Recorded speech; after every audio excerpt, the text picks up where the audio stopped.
wabarakatuh. Selamat pagi anak-anakku sekalian. Apa kabarnya? Iya. Pagi ini saya di kelas 11 ya. Materi yang akan saya berikan pada pagi hari ini yaitu unsur-unsur dan struktur teks ceramah.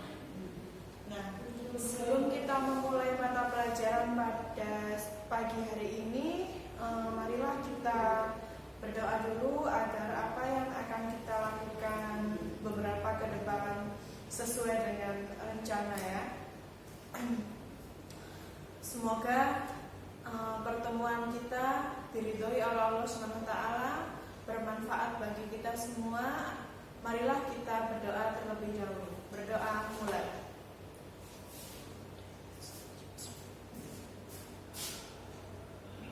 Berdoa selesai. Iya. Ceramah sudah sering sekali kita mendengarkan ceramah-ceramah di masjid ya, khotbah pada salat Jumat. Kira-kira ceramah sama khotbah itu sama apa tidak? Iya, sama pastinya ya. Ceramah dan khotbah adalah pidato yang menyampaikan atau menyiarkan ajaran-ajaran agama. Jadi ceramah itu sifatnya memberikan informasi kepada orang-orang atau audiens ya. Next. Ya, kita mulai dari unsur-unsur ceramah.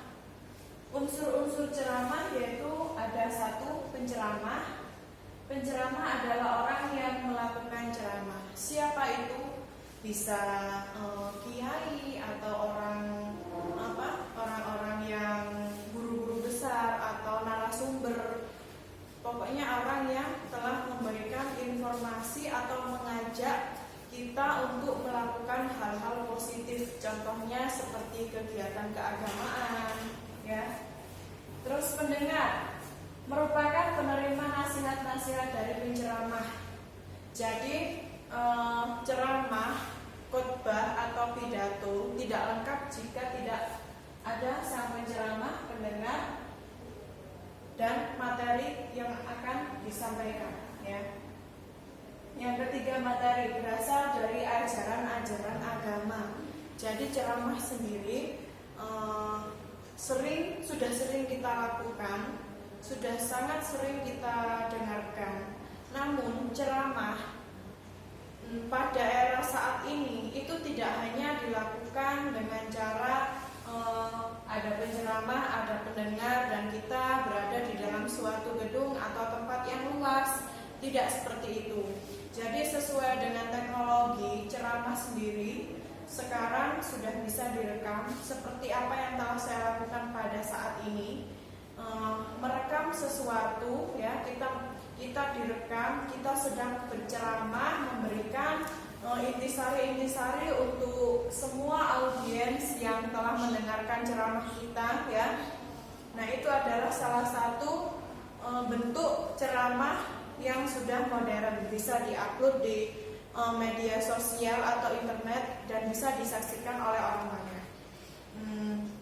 Contoh-contohnya seperti ceramah-ceramah kiai di YouTube. Nah, itu bisa dikatakan khotbah, bisa. Itu penceramah. Jadi penceramah sifatnya itu yang untuk mengajak sekian banyak orang agar melakukan hal-hal yang baik. Contohnya meneladani kitab-kitab suci Al-Quran seperti itu. Next.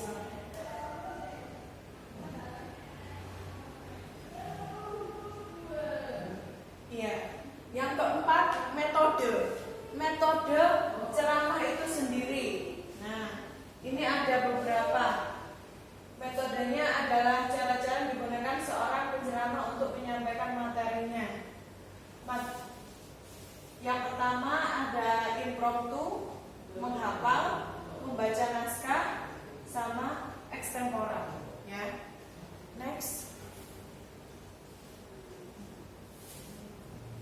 Yang terakhir yaitu media ceramah, alat yang digunakan untuk penyampaian materi kepada pendengar. Nah, ini yang bisa saya katakan tadi.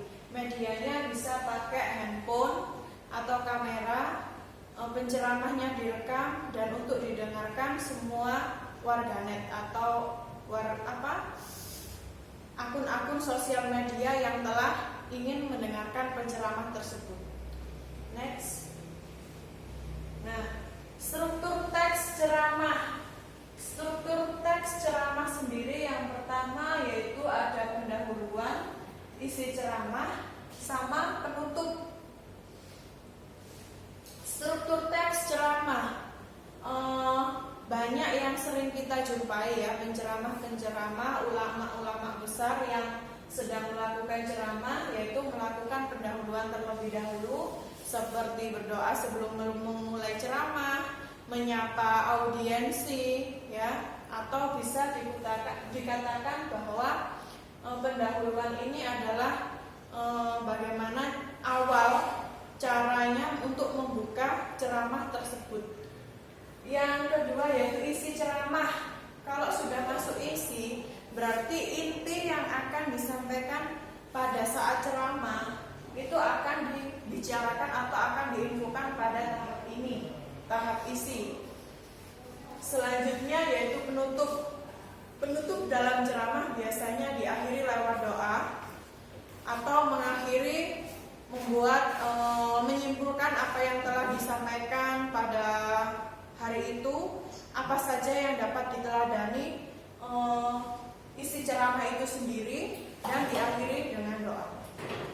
Next. Ciri kebahasaan ceramah. Nah, ini adalah yang biasanya ada ya di dalam kata-kata atau bahasa-bahasa ceramah, itu bisa diambil dari sini, bisa dipahami, bisa dilihat dari sini. Yang pertama yaitu menggunakan kalimat simpleks dan kompleks, dan yang kedua menggunakan kalimat deklaratif atau imperatif.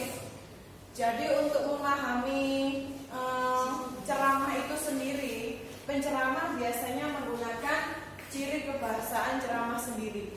Next. Nah, kalimat simpleks. Kalimat simpleks di sini artinya yaitu kalimat yang hanya memiliki satu verba utama dan kalimat yang hanya memiliki satu unsur inti. Nah, dari sini bisa kita pahami dalam contoh yaitu ibu adalah pejuang bagiku. Nah, ini adalah salah satu contoh kalimat simpleks ya. Ibu adalah pejuang bagiku. Kalimat yang hanya memiliki satu verba utama ya. Kalimat yang hanya memiliki satu unsur inti. Sudah pernah saya ajarkan di kelas 10 dan ini sedikit mengulang di kelas 11. Next.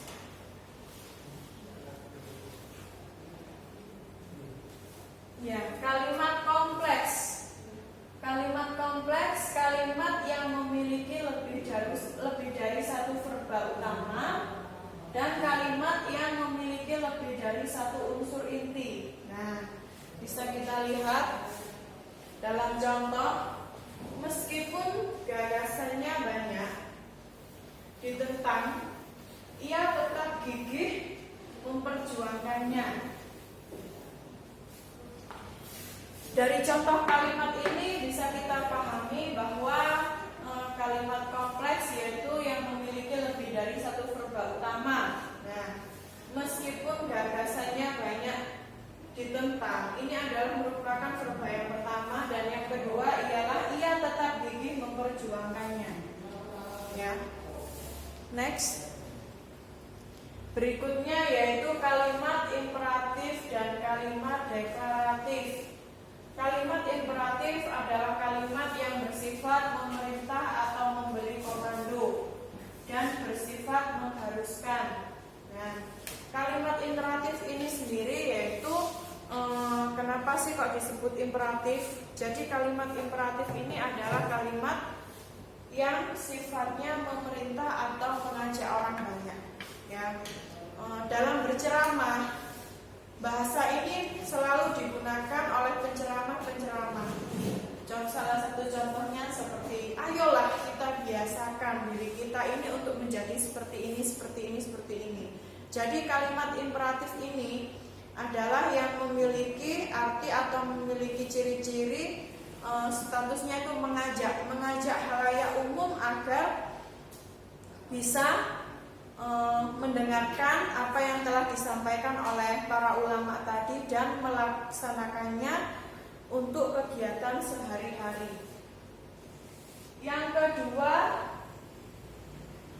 kalimat deklaratif. Nah, kalimat deklaratif adalah kalimat yang berisi suatu pernyataan yang berfungsi untuk memberi informasi atau berita tentang suatu hal. Kembali ke kalimat imperatif lagi ya. Ini ada contohnya. Nah, ini sifatnya memerintah atau mengajak.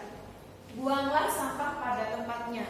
Nah, ini adalah salah satu contoh kalimat imperatif. Hanya saja jika disampaikan atau dikemas menjadi bahan ceramah atau bahan tuturan seorang kiai dalam suatu forum, itu biasanya kata-kata ajakannya itu lebih dari satu dan bisa menggunakan kalimat simplek dan kompleks, dan di dalam kalimatnya pasti ada kalimat imperatif sama kalimat deklaratif ya. Kalau deklaratif sendiri contohnya, orang tua saya telah kembali dari Mekah. Sifatnya adalah memberikan informasi ya. Jadi sifatnya adalah memberikan informasi kepada si pendengar tadi atau audiensi. Iya, next. Nah, sekarang terakhir adalah tugas. Buatlah teks ceramah yang memiliki ciri teks kebahasaan dan dalam ceramah.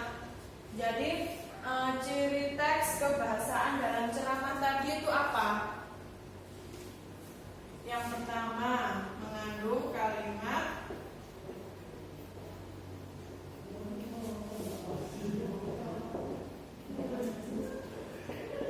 kompleks sama simplek.